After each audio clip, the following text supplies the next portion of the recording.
America में ही खास तौर पर क्यों इजरायलियों को निशाना बनाया जा रहा है, इसी पर बातचीत करने के लिए मेरे साथ मयंक जुड़ गए हैं। मयंक, ये बताइए कि ये दूसरा और बहुत जल्दी अमेरिका में बड़ा हमला हुआ है जिसमें कई लोग घायल बताए जा रहे हैं और एक बार फिर से फ्री फिलिस्तीन के नारे लगे हैं और इजरायलियों को निशाना बनाया गया। देखिए, पिछला जो हमला हुआ था वो 21 मई को हुआ था, जहां पे जो एम्बेसी है इजराइल का, जो दूतावास था, वहां पे बाहर दो अधिकारी बाहर निकल रहे थे जिनके ऊपर हमला हुआ था और उन दोनों की उसमें मौत हो गई थी।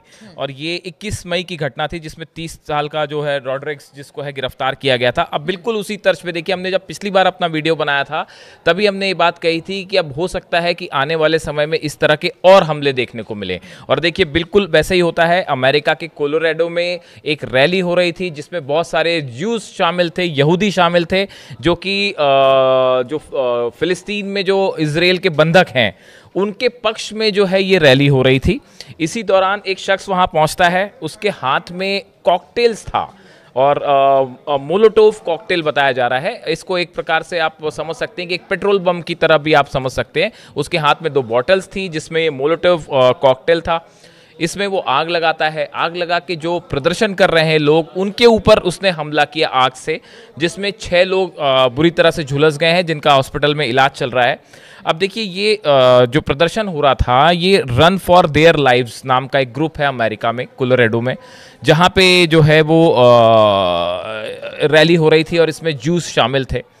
इसी दौरान ये शख्स पहुंचा जिसका नाम बताया जा रहा है सोलीमान, मोहम्मद साबरी सोलीमान, 45 ईयर्स का है। इसके बारे में जो अभी बात में जानकारी सामने आई है कि इसने पहले वीज़ा के लिए अप्लाई किया था अमेरिका में, सिटीजनशिप के लिए भी अप्लाई किया था, जो कि रिजेक्ट हो गया था उसके बाद। लेकिन अब ये कैसे अमेरिका में रह रहा था, इसकी अब जांच हो रही है। फौरी तौर पे जो बात निकल के सामने आ रही है वो ये 2-3 चीज़ें बात सामने आई हैं कि इसने जो हमला किया, उस हमले में इसने नारे लगाए फ्री फिलिस्तीन के, जैसा कि आप बता रही हैं कि फ्री फिलिस्तीन के इसने नारे लगाए और जियोनिस्ट जो शासन है उसका अंत होना चाहिए, इस तरह के नारे लगाए। अब देखिए, इससे 2 बात सामने आ रही। पहली बात तो ये कि FBI ये मान के चल रहा है कि भाई ये एक आतंकी हमला है और ये टारगेटेड टेरर अटैक था और उस शख्स ने जो है जानबूझ के और फिलिस्तीन के और गाज़ा में जो कुछ हो रहा है उसके लिए, उसके समर्थन में ये हमला किया है। अब देखिए, बड़ी बात फिर से वहीं पे आके खड़ी हो गई है कि क्या ये शख्स किसी बड़े संगठन से, हमास या किसी और संगठन से जुड़ा हुआ था, या इसने खुद मोटिवेट होकर ये हमला किया है। ये एक बड़ी चुनौती है जो अब अमेरिका की सुरक्षा एजेंसियों के सामने खड़ी है कि आखिर ये कैसे पता लगाया जाए और इस तरह के हमलों को कैसे रोका जाए। ये एक बड़ी जो है वो चुनौती सामने खड़ी हो गई है। FBI के जो डिप्टी डायरेक्टर हैं डैन बोंजिनो, इनकी तरफ से कहा गया है कि शुरुआती जानकारी के आधार पर वैचारिक नफरत से प्रेरित आतंकवादी घटनाएं लगती है और जब सबूत साफ होंगे तो हम आपको पूरी जानकारी देंगे। तो अब ये जो जिस शख्स ने ये हमला किया है, इसके बारे में पूरी इसकी हिस्ट्री निकाली जा रही है कि ये कौन था, ये कैसे अमेरिका में रह रहा था, क्या ये किसी आतंकी संगठन से जुड़ा हुआ था। लेकिन देखिए, ये बिल्कुल वैसा ही हो रहा है जैसा रॉड्रिक्स पिछले हमले के मामले में हुआ था। बिल्कुल, देखिए, अगर आप किसी संगठन से जुड़े होते हैं तो उनको पकड़ पाना, उनको ट्रेस कर पाना आसान होता है, लेकिन अगर ये चीज़ें इंडिविजुअल होने लगे, खासतौर पर फ्री फिलिस्तीन के नारों के साथ, हालांकि इसकी भी जानकारी यही हो रही है कि अमेरिका आना चाहता था, अब कैसे आया, कहाँ आया, तो जांच का विषय है। लेकिन इस तरह से जो इंडिपेंडेंट इस तरह की हरकतें कर रहे हैं, खासतौर पर इजरायलियों को अटैक कर रहे हैं, तो क्या इसमें जिस तरह से अमेरिका साथ दे रहा है इजराइल का, यही वजह है कि खास तौर पर अमेरिका को चुना गया है?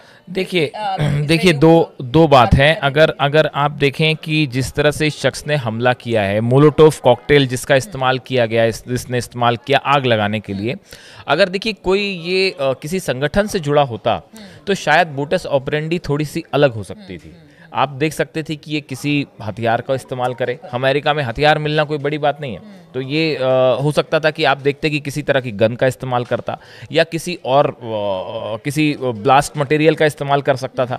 लेकिन ये इस तरह के जो हमले हैं, ये हमले सिंबॉलिक ज़्यादा हैं। देखिए, रॉड्रिक्स जो पिछला हमला था उसमें तो उसने फिर भी गन से 2 लोगों को शूट किया और इजरायली जो है एम्बेसी के दोनों अधिकारी थे जिनको शूट किया।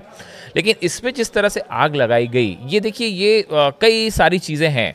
एक तो हम अगर आप नोटिस करें, कुछ एक्सपर्ट्स ऐसा कह रहे हैं, कुछ अभी फैक्ट नहीं है, कि जब पिछली बार देखिए इजराइल में बड़ी ज़बरदस्त आग लगी थी, उस दौरान पूरे फिलिस्तीन का सोशल मीडिया इस बात से भरा हुआ था कि इस तरह के हमले आप इजराइल में और करिए, इसराइल में इस तरह के जो है आग लगा दीजिए, इस तरह की बातें फिलिस्तीन में सोशल मीडिया में बहुत ज़्यादा वायरल हो रही थी। और इस तरह से कहा गया कि जो हमास है या हमास के समर्थक हैं, उन्होंने इस तरह की बातें सोशल मीडिया पे पोस्ट की थी कि भाई फिलिस्तीन में आप अपनी कारों में इसराइल में आप अपनी कारों में आग लगा दीजिए, घरों में आग लगा दीजिए। तो क्या ये घटना, क्या उसी से किसी तरह की प्रेरणा थी? ये आग लगाने वाली जो बात है, ये थोड़ा सा डिफरेंट तरीका है जो इस शख्स ने अपनाया। अब इससे पूछताछ हो रही है। अब देखिए, क्या इसका किसी संगठन में हाथ था? अभी एफबीआई की तरफ से इतनी बात कही गई है कि भाई ये तो साफ है कि इसका मकसद था ज्यूज को, यहूदियों को निशाना बनाना। इसने फ्री फिलिस्तीन के नारे लगाए, ज्यूनिस्ट जो है शासन का अंत होना चाहिए, उस तरह के नारे लगाए। तो ये तो साफ है कि इसके निशाने पे यहूदी थे। लेकिन क्या ये किसी संगठन से जुड़ा था या नहीं जुड़ा था? बात नंबर एक। बात नंबर दो, इस तरह के हमले अगर अमेरिका में और होते हैं तो इसको कैसे रोका जाए? ये एफबीआई के सामने भी बड़ी चुनौती है, सीआईए के सामने और इजराइल के सामने भी, कि कैसे अपने नागरिकों को सुरक्षित किया जाए। अमेरिका में इस तरह के हमले एक तरह से, जिस तरह आपने कहा कि सिंबॉलिक है, बाकी जगहों पर भी चिंता का विषय बिल्कुल, है। पूरे यूरोप में खासकर देखिए, ये जो लोग इसमें घायल हुए हैं वो लोग थे जो इजराइल के समर्थन में रैली कर रहे थे। अब देखिए, इसमें कई सारी चीज़ें हैं कि अगर इजराइल की तरफ से खुद ये वार्निंग जारी की गई थी अपने नागरिकों को लेकर कि भाई अगर आप किसी भी तरह का किसी भी ग्रुप एक्टिविटी में शामिल होते हैं तो सतर्क रहिए।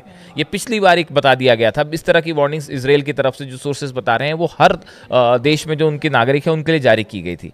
तो जब ये हमला हुआ उसके बाद देखिए, ये शख्स आया, इसने जब आग लगाई लोगों पर, ये मोलोटोव कॉकटेल नाम, जो एक ज्वलनशील आप लिक्विड की तरह आप समझ सकते हैं, बॉटल बम की तरह समझ सकते हैं, इससे जब आग लगाई तो वहां पे उसका वीडियो भी सामने आए हैं। हम आपको वीडियो नहीं दिखा सकते, विचलित करने वाले वीडियो नहीं दिखा सकते आपको, लेकिन वो वीडियोस ऐसे हैं कि उसके बाद जिन लोगों को आग लगी, आप देखिए वो बुरी तरह से झुलसे हुए वहां दिखाई दे रहे हैं। कुछ लोग जो है वो जमीन पे लेट के अपनी आग बुझा रहे थे। एक शख्स ने जो है एक झंडा अपने ऊपर डाल के आग बुझाने की कोशिश की और उस दौरान ये शख्स नारे लगाता रहा। तो देखिए, एक बात तो ये तय है कि गज़ा में जो कुछ हो रहा है उसका बड़ा गुस्सा लोगों में है। जिस तरह से गज़ा में स्ट्राइक्स हुई हैं उसका एक बड़ा गुस्सा है जो कि कई रूप में अब बाहर आ सकता है। तो यह भी इजराइल के लिए भी एक बड़ी चुनौती है और अमेरिका के लिए भी कि कैसे इन हमलों को रोका जाए। बिल्कुल, फ्री फिलिस्तीन के नारे लगे और एक बार फिर से अमेरिका में इजरायलियों को निशाना बनाया गया है। हालांकि इस बार जो शख्स है उसकी उम्र 45 साल बताई जा रही है, उसकी हिस्ट्री खंगाली जा रही है, लेकिन सबसे बड़ी चुनौती एफबीआई के सामने और अमेरिका प्रशासन के सामने है कि आखिर इस तरह से जो घटनाएं हो रही हैं इजरायलियों को लेकर, उस पर किस तरह से काबू पाया जाए। आगे इसको लेकर क्या होता है, किस तरह का बयान, क्या ट्रंप की तरफ से कोई बयान आता है या नेतन्याहू की तरफ से कोई बयान आता है, क्या इसको लेकर आगे की सोच है, इस तमाम मुद्दों पर आगे भी चर्चा करेंगे। फिलहाल बहुत बहुत शुक्रिया हमारे साथ जुड़ने के लिए।